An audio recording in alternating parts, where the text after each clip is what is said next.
பேயின்றது கண்டிப்பா இருக்கு. அதை இந்த ப்ரோக்ராம்லயே காமிக்கலாம். ஏன் திமுங்களா எப்படி பேய காட்டுறேங்கிறீங்க நீங்க? கண்டிப்பா காட்டுறேன். பேய் இந்த ஸ்டுடியோக்குள்ளே காட்டுறேங்க? காட்டுறேன்றேன். எது கொடுத்தாலும் செய்வியா? என்ன கொடுத்தாலும் செய்வேன். என்ன கொடுத்தாலும் செய்வேன்.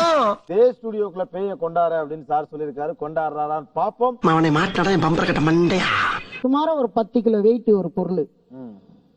என் கண்ணுல ஒரு திமிரு, ஒரு ஆங்காரம் எல்லாமே தெரியும் என் கண்ணுல. சரி, அந்த பொருள் தானா போயிட்டு தானா வரும். உனக்கு என்னப்பா, நீ பைத்தியம்.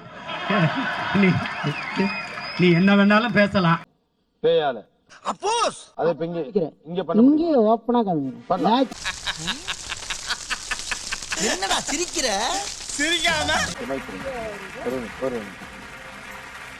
சிங்கம் களை இறங்கிருச்சு. நான் பிடிச்சுக்கிறேன். மைக் கொடுங்க. மைக் நான் பிடிச்சுக்கிறேன். நான் மைக் பிடிச்சுக்கிறேன்.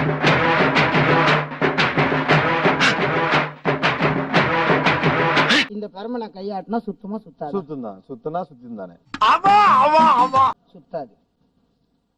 என்ன பண்ணாலும் சுத்தாது. ரெண்டாவது இன்னும் கொஞ்சம் கிட்ட வச்சு சுத்தினாலும் சுத்தாது. நக்கல் பண்றீங்க நீங்க. இப்ப பாருங்க, வாமா இந்த பக்கம். இப்ப அந்த பக்கம் வாமா. இப்ப நீட்ல மட்டும் அடிவா. இது எப்படி சுத்துது? ஐயோ சாமி வேற. ஏய் கூட்டு போங்கடா. நீங்க தானே செய்யற மாதிரி இருக்கு. அப்படி எப்படி இல்லையா? எப்படி நான் செய்யறேன்? கை கண்ட்ரோல்ல செய்றீங்களா? அதுவும் இல்ல சக்தி வந்து செய்தா? நக்கல்யா அவனுக்கு. சரி, இது இவ்வளோண்டு வெயிட். 10 கிலோ வெயிட் ஏத்தாங்க. அது சுத்தம் எப்படி நூல்ல சுத்தணும்? ஓகே, ட்ரை பண்ணி கூட பார்க்கலாம். ஏத்தாங்க. Come on 10 kg please.